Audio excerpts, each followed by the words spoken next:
let's move to brushless DC motor. We've so far looked at brush DC motor.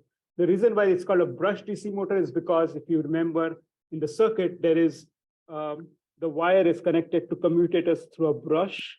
And let me just remind you how that looks. Here. Right here. So you have these brushes. So when you have brushes, it's called a brush DC motor. For a brushless motor, you will not have these brushes. Let's see what goes on to a brushless DC motor. So in a brushless DC motor, the rotor, which is always, the rotor is always the moving part, has a permanent magnet, and the stator has coils. Okay. Now this is actually the reverse of what a brushed motor does. If you remember, the brushed motor has permanent magnets. These are stator, and then you have the wires. This is the rotor.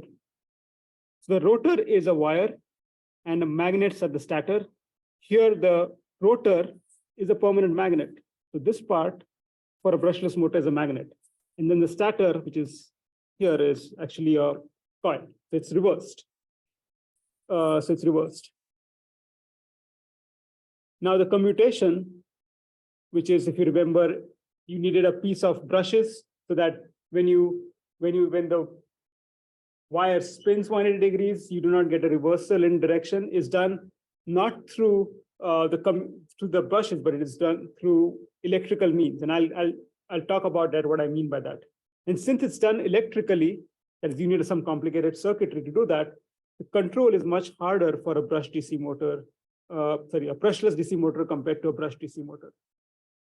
Now, why would you buy from brushless motor if it's got a complicated circuitry? There are some advantages of brushless motor. In fact, brushless motors are more preferred over brushed motors because of the following things. They don't have brushes. So if brushes are mechanical part, they'll wear off. And so if you don't have brushes, you don't have to deal with that. The rotor permanent magnet does not have windings. Okay. What that does is, remember that the rotor is something which rotates. If the rotor is not, it does not have windings, then it can be made much lighter, which means it can spin faster. That's another advantage.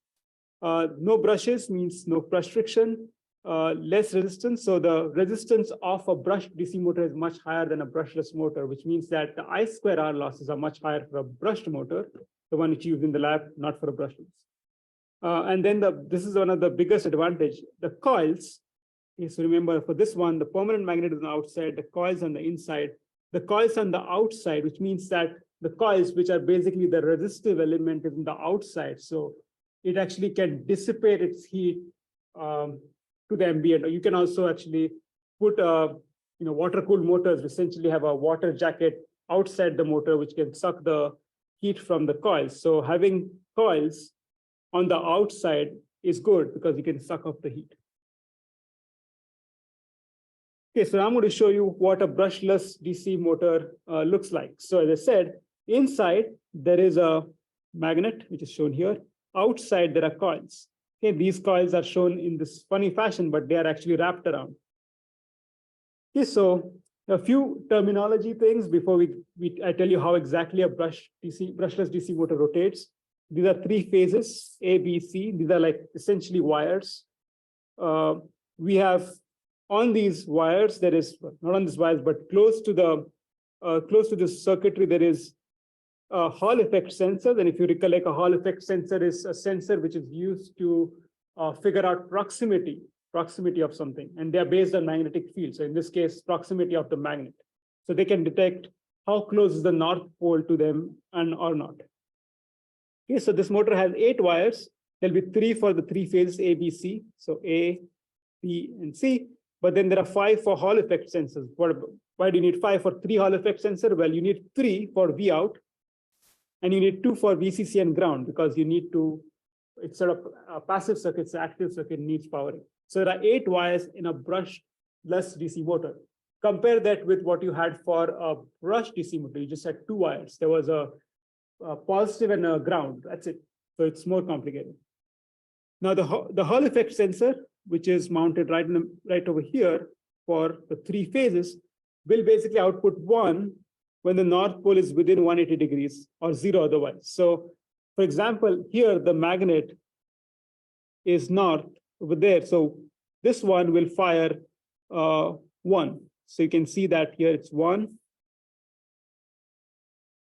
And 1, 1, which means that if this anywhere in this region above, this magnet or this Hall effect sensor will give you a reading of 1, which means it can be anywhere here. While it will read 0 if the magnet, the North Pole, was on any of the bottom half. Okay. Similarly, if you look at sensor B, okay, which is in blue, it's the second value. So anywhere in this range here, in this whole sweep, you'll see it's 1, 1, 1, but it's 0, 0, 0 there. So what these Hall effect sensors does is it basically creates this code. That is, it divides the whole, the entire 360 degrees into quadrants, okay, with a unique number. There's 1, 0, 0 for this quadrant, from this line to this line, 1, 0, 1 for this one, the sweep, and so on.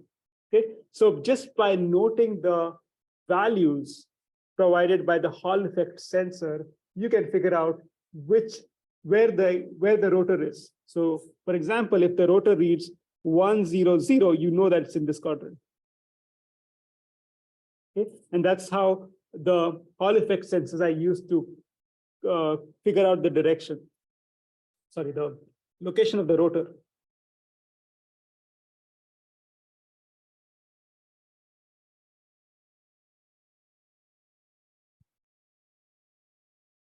Okay, so this is just explaining this whole thing, what I just explained here about the quadrant. So this, once you have the quadrants, you need to now make the rotor, which is the magnet, move. Okay, so what you'll do is you'll basically connect this to VCC, connect this to ground. Okay, now when I say connect it, you don't physically do it, but there's a circuitry which will do it for you. So the moment you do that, this causes the current I to flow from, you can see this I, it flows from C to B, okay, in that direction. And that basically interacts with the magnetic field generated by the magnet and causes the magnet to rotate counterclockwise. Okay, now once it has turned by 90 degrees, you need to switch it. So right now it will turn 90 degrees and it will be oriented this way. But then what you'll do, you'll switch these two, this one and this one on. So you'll connect this to VCC, this to ground, and then current will flow that way, which will cause the magnet to turn another 90 degrees. And you just keep doing that till you get a complete rotation. And so the idea here is to keep switching which phases you want to activate, causing the rotor, the rotary part to move. Okay, just by creating different magnetic fields. And that's why control of these motors is harder than brushed DC motors. Okay, this is just showing you the different sensor outputs. I told you, I said 1, 0, 0, how they come from. How do you switch the motors for clockwise rotation? Sorry, the phases for clockwise rotation and counterclockwise rotation. Okay, this is done using a circuit which looks very similar to an H bridge. Okay, it's called a 3-phase bridge, and it'll basically you do the right thing. Like you for example, if you switch S1, you close S1 and you close, I think, S, so current will flow this way. If you close S1, the current will flow this way, all the way here, here, and then S5, sorry, not S5, S6. Let's say you close these two, then current will flow from phi A to phi C and to the ground. Okay, and that way you can get phi A and phi C activated. And so that is one way of powering those on, will move the magnet in a certain way. And then you turn that off, the switch is open, and then you turn something else on, and then current will flow in the way you prescribe it based on the switches. The same thing, the thing which I described to you is implemented through these 3-phase bridges. And I've explained this here too if you want a good explanation. Okay, so that's how brushless DC motors work. If you want to use a servo motor, which you also use in the lab, a servo motor basically does position control. So you tell it to go to 30 degrees, it'll go to 30 degrees. The way it does is because it has a position sensor, like an encoder, and that encoder will basically use some feedback, a position derivative control. You have learned about that in control theory.